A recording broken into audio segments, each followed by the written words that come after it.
Още? Да, добре. Ще те бодна за упойчица.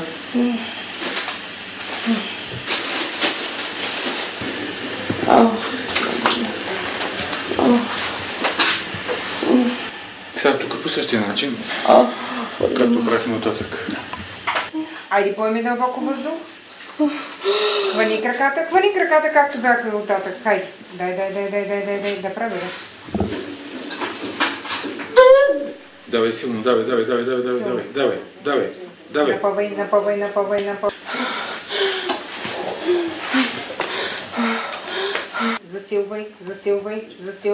Засилвай.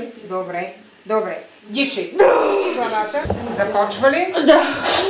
Хайде, поеми дълбоко въздух и напъвай. Давай. Съвсем меничко. В един момент ще ти кажа дишай, не напъвай, искам да ме слушаш. Да. Напъвай. Браво! Добре.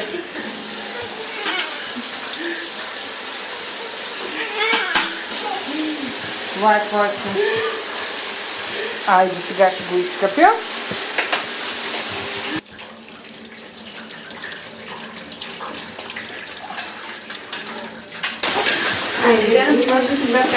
Сега ще почистим дихателните пътища на бебето, за да може да диша по-спокойно, защото имаше тук навръх, която беше около врата.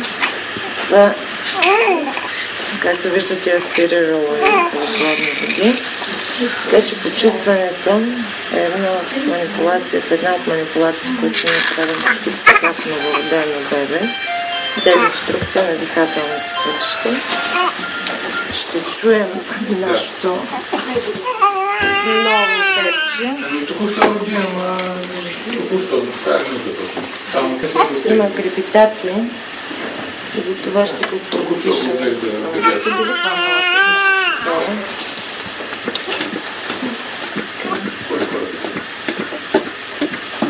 Пали, да видим всички дупки, имаш ли ги?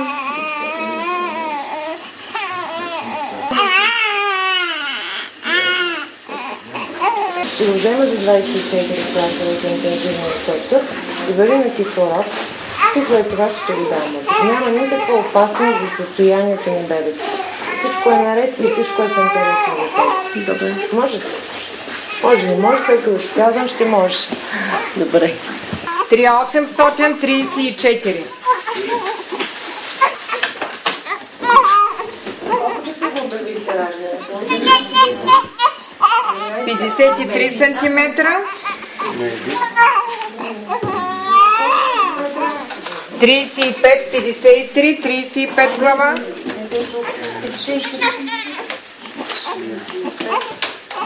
34.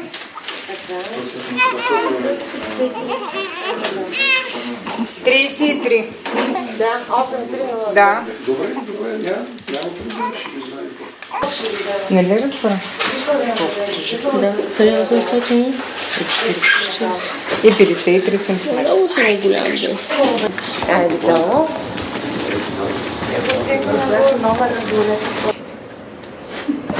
Красавец. Малко кислород и утре ще бъде. Женя, ела да приемеш едно бебе за кислородна палатка. Доктор Делчо, да ви кажа за бебето. Едно новородено бебе, което е преносено с една седмица, стегната завита път на връх около врата. Детето е 3 кг и 800 грама. Подлежи на кислородотерапия, направена сте на 24 часа, една пълна кръвна картина, кръвна захар и каст, с една диагноза умерена свирция, ще го видим на ръката. Сега ще го сложим в втора зала.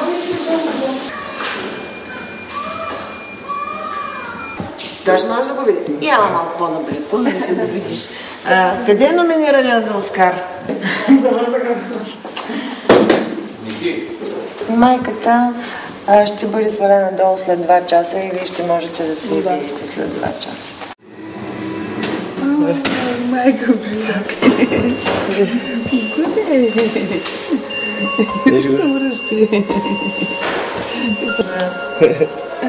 Не падат. Да. Има едни малки кръвонасядания, които са по лицето, виждате в двете бузки, едни малки сини петънца. Те се дължат на тази стегната навръх, която беше около. Малки кръвонасядания ще се случват, разбира се, след 10 дни вече няма да ги има. Ма защо обаче? Това е най-хубавото нещо в живота. Винаги, когато съм била тъжна или когато съм била в състояние на депресия, винаги съм си казала, Боже, кога ще отида на работа да ги видя тези малки дечица и те да ми създадат настроение. Не мога да се примиря с болестта на децата. Не мога да гледам техните сълзи в очите им. Когато се роди едно новородено бебе и когато ние го очакваме, то да има проблем, знаем, че майката е с проблеми, получили сме информация от акушер-гинеколога и сме абсолютно готови да поемем едно същество, което е незряло, което е с степен на незрялост, което ще има нужда от много грижи и от много лечение. Тук основното, което всеки един от нас трябва да направи, е концентрацията.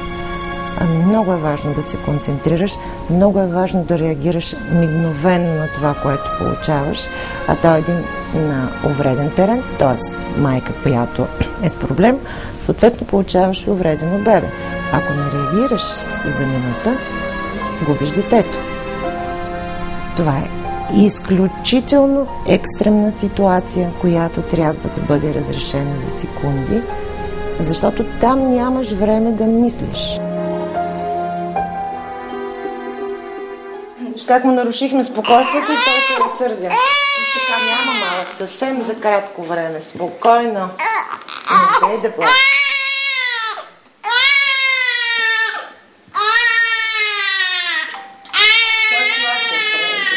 Добре. Гладен ли си? Не знам дали е гладен. Той през цялото... Ще нахраним след малко. Цялото време майка ми, нали, бабите се вълнуват и звъни през цялото време. Повръща ли? Да. От снощи няколко. Колко пъти е повърнал?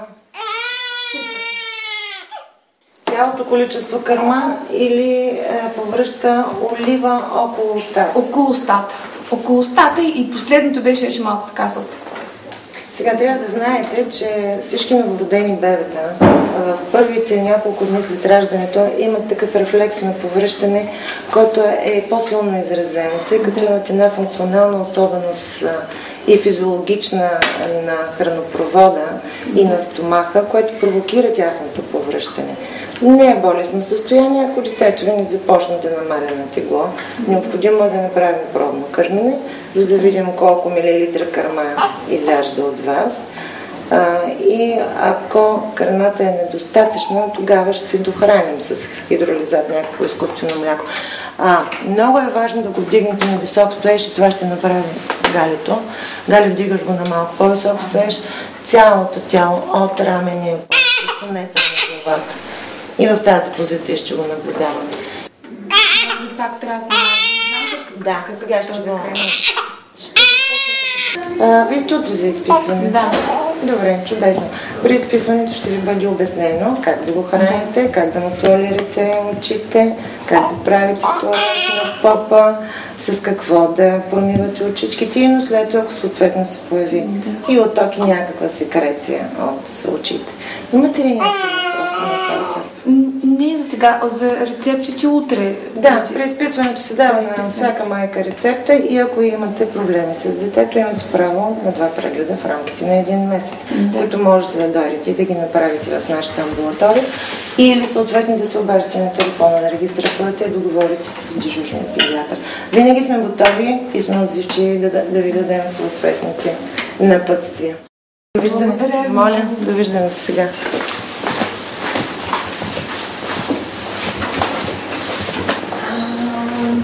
Листите. Децата с високи стойности на билирубин, искам да ми изключиш лампата, защото така ще ги преценя по-добре. Да, след първия сеанс е избледняла кожата, но ще направим още един сеанс след обед. И на едното, и на другото. Утре отново ще се контролира стойността на билирубина и ако отново е висока, ще се подложат на още една фототерапия. Ще преценим съответствие от стойностите на билирубина, продължителността на фототерапията, дали ще бъде 2 часа или 2 пъти по 3. Добре, прибери ги под лампата.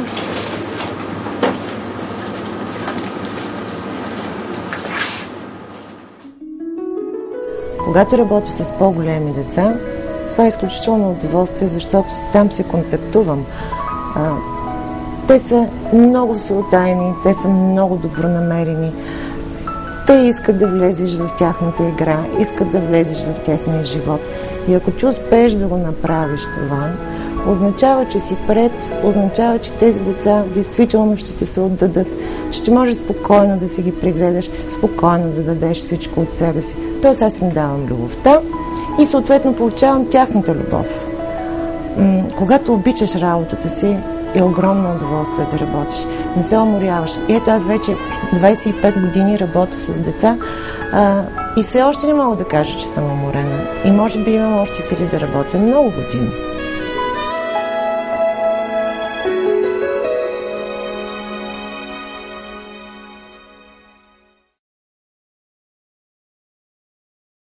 Приятелю, защо си тъжен днес? Приятелю, моля те, не бъди тъжен. Нали ме обичаш? Съм тъжен. Не си тъжен. Вдигай блуза. Да, вдигаш нагоре. Чуй, пето искам да му видя гърлото, ушите. Той имаше една ангина, имаше възпаление на ушичките.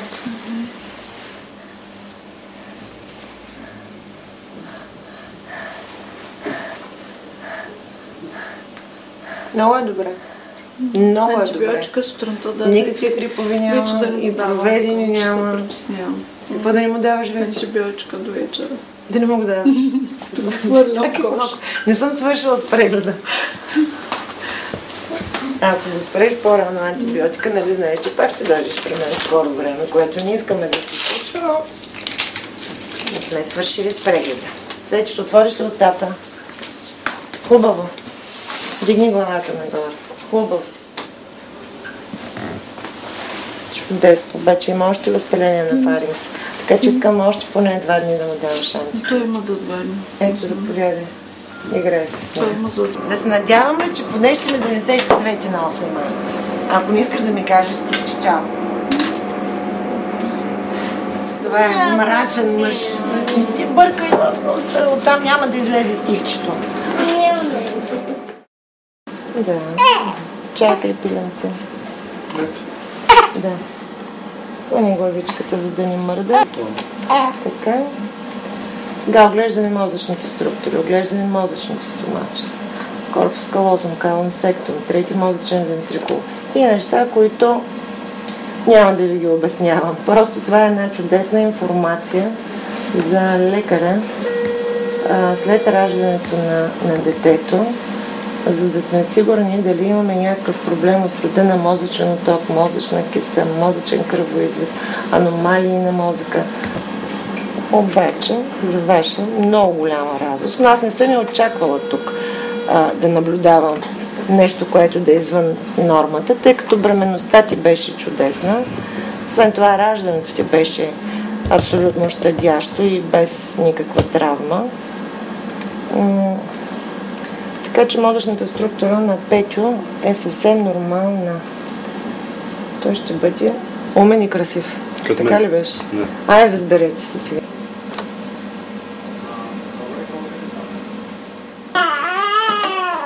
Готов си, отивай си вече.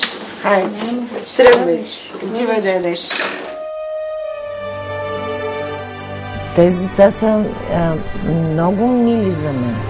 Това са деца, които аз съм била на техните раждания. Аз съм свързана с тях. И те са свързани. Сега, колкото и да ви звучи смешно, от всичките тези пациенти, които съм имала през живота си, в продължение нали, казах, на 25 години, имам около 10 на 15, които са ми предложили брак. Така че аз съм една много желана жена. при все, че мога да бъда баба. И съм, както видяхте, последното дете ми каза здравей, бабо, и чао, бабо. Но, така ли иначе, аз ги обичам. Това за мен е живота. Аз обичам децата. Моят поглед е винаги вперен в техния поглед и аз не се чувствам уморена, нито играя за гриженост. Аз просто искам да бъда до тях, искам да им помогна, искам да бъда техен приятел. И те да ме приемат като такъв, като приятел, за да могат действително да ме се доверят и за да можем с общо усилие да постигнем нещо.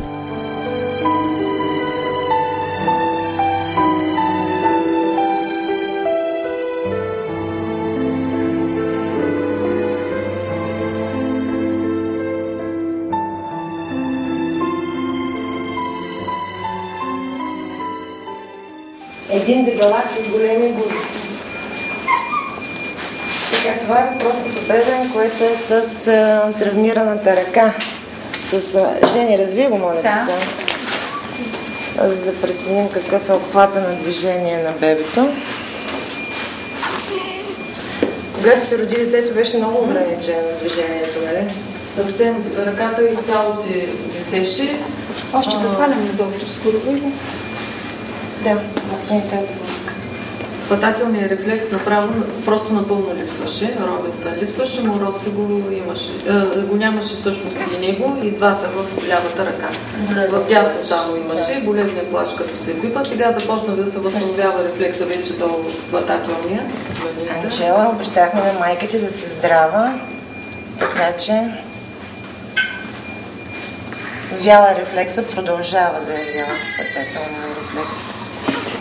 Малко по-трудно се възстановява тази патология, паразита на нервния сплит, но след едно добро лечение и рехабилитация проблема отминава, така че след като изпишем детето от болницата, ще продължим да му даваме съвети и да си го рехабилитираме до момента, до който се възстанови пълния обем на движение на ръката. Продължаваме в интензивния ниво с визитация, където са най-спешните деца, които имат нужда от специално лечение. Най-малкият пациент ни, който в момента е в увредено състояние, дали ще прегледаме Диана. Това е едно бебе, което е недоносено, незряло, родено преди термин, малко на килограми и което има нужда от специални грижи. Като по специални грижи разбирам поставянето му в кувьоз, топлинен източник, поставянето на монитор, който да проследява неговите жизнени функции, кислородно насищане, сърдечна дейност, поставянето на апарат, който да подпомогне дишането. Така. Поставяме в нослето тези така наречени ципапчета. Ето така. Не се бори с мен, по-силно съм. Чакай, като размах.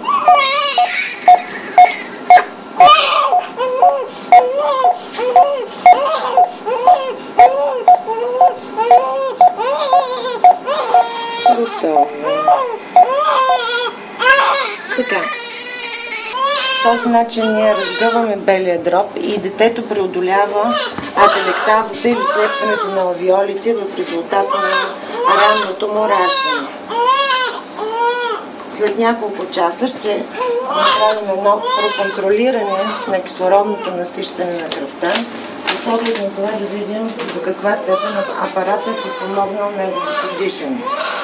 Така в продължение на 24-48 часа ще помагаме на бебето да диша, след което ще изключим апарата, ще го поставим на една кислородна палатка за още няколко дни и про нормализиране на показателите на неговите жизнени функции, имам предвид дишането и сърдечната му дейност, ще бъде изключена изцяло от кислород. Още 24 часа ще сменим този топлинен източник или кувьоза с изнасянето му на легло и адаптирането му към атмосферния въздух.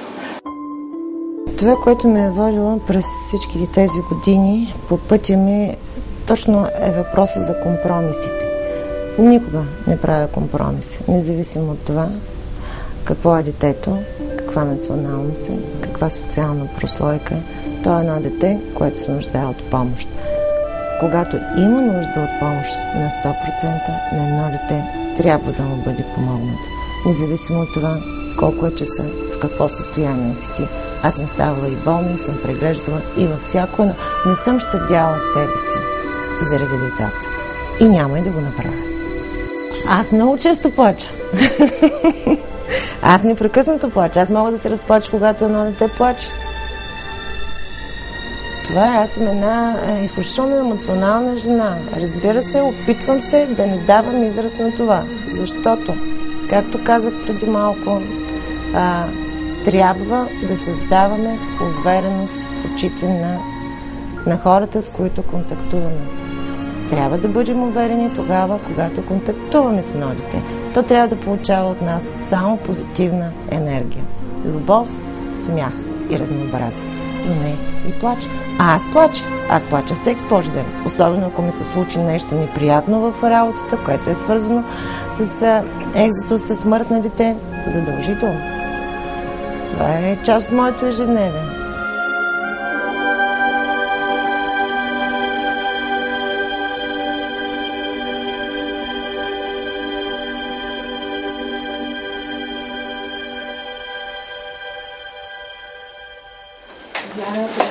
Колеги, как да си видим децата днес? Да, нека първо да кажа за интензивния сектор. Бебе Вероника, който... Колко деца са, Вероника? Да, 6 са в момента. Вероника, която е вече изведена бебенце, което беше на изкуствено дишане, е в стабилно състояние, добре са грамчетата. Мисля, че вече върви към изписване. Диана е другото проблемно детенце, което също беше много незряло. Тя също добре се справя. Да, снимката. Въпреки незрелостта е добре белия дроб. Да. Тя е 6 седмици преди термина родена. Да, няма така. Белия дроб е разгънат. Така че мисля за това. Това е термина април. 18 април. Има ли контрол на графията? Те няма нужда от контрол на графия, защото първата клинична пътека 270, защото майката беше с пукнат околоплоден мехур 15 часа преди раждането. Всъщност това е по-отежняващото в състоянието на детето. Колко да продължи антибиотика? Ами той все още продължава, защото чакаме да дойде резултата от хемокултурата и взетия секрет око. Но детето е стабилно, без чудесно диша, няма дихателна недостатъчност, започва малко жълтиничка при нея, защото майката е РХ отрицателна. И другите две дечица са... Нейната кръвна група дали е дошла? На детето? Да. Той е положително. Там кръвен билирубин, дай да вземе един кръвен билирубин. И другите две деца са секциите от 2 дена. Така, колко деца изписахме днес? 6 деца изписахме, нищо особено от тези, които са изписани. 3 пътеки и 4 пътеки и 2 нормални раждани. Всъщност 6 изписахме и приехме от сутринта 2. И от снощи. И от снощи 2. Още 2. Пусто няма празно. Така ли е? Бройката е постоянна. Добре, хубаво. Благодаря за визитацията. Колеги, може да пием кафе вече. Айде!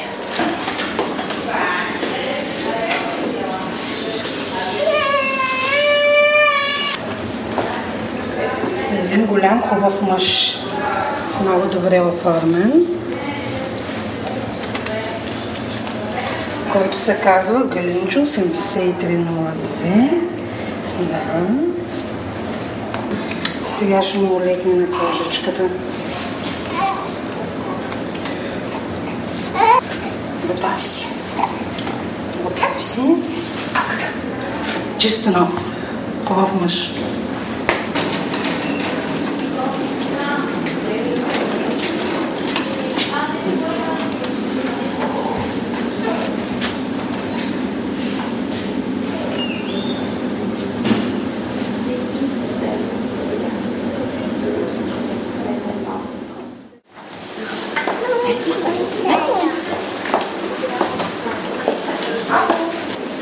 Нашето първо бебе. Ела, госпожица прекрасна. Искаш да те вдигна. Добре, дали ще мога?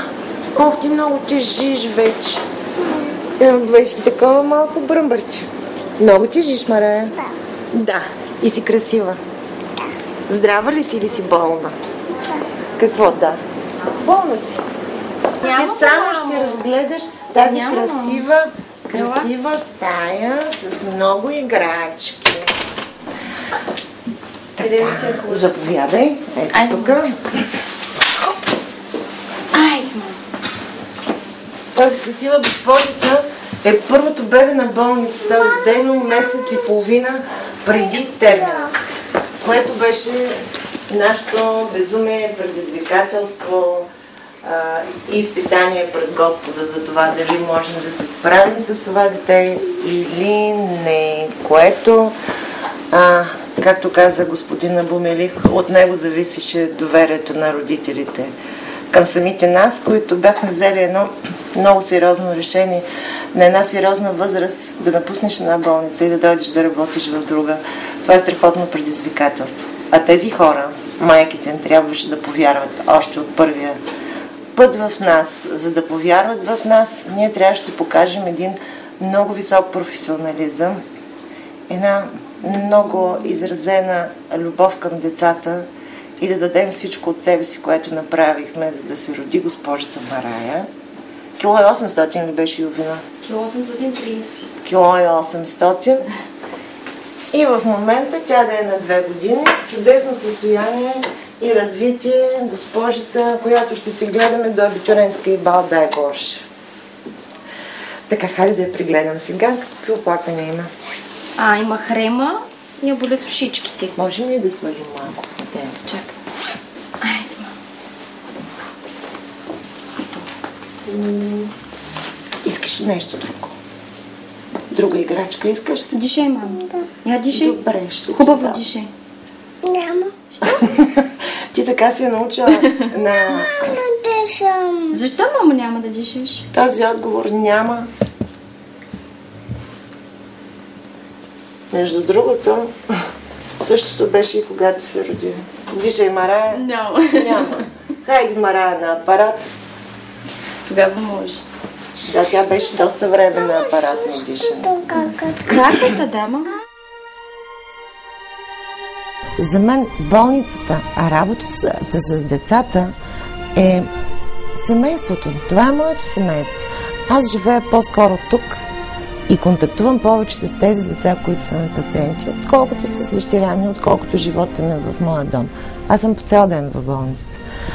Тук е моят дом, където ми се създават и положителните, и отрицателните емоции. Ако работата ми носи удовлетворение, аз съм щастлива. Ако имам проблеми и изгубя нещо, аз съм нещастна. Едно дете може да ме научи на много повече неща, отколкото един възрастен човек. Едно дете може да ме научи първо на откровенност, второ на почтенност, трето на един искрени отношения между хората. Нещо, което в нашите среди, на нашата възраст отдавна го няма. Така че аз копирам децата, защото от тях мога да получа само положителна енергия. Обичам да мечтая. Обичам да мечтая си като дете. Мечтая си за приказни неща, които може би ще се случат. Само за хубави неща си мечтая. Аз не обичам лоши мисли, през главата ми не минават. Аз съм позитивен човек, както казах. Освен това съм оптимист. И така оптимистично си мисля, че живота ще стане по-добър, че хората ще станат като децата, ще имат този ентусиазъм, ще искат да постигнат много неща в живота си и всичките тези неща ще бъдат положителни. Мечтая се за това да са по-здрави, да няма заболяване, няма как да не си го мечтая. Естествено, аз съм професионалист човек. Искам здравето да тържествува. Аз съм щастлив човек. Благодаря на всичките си приятели за това и на децата, които ми зареждат с любов и с щастие.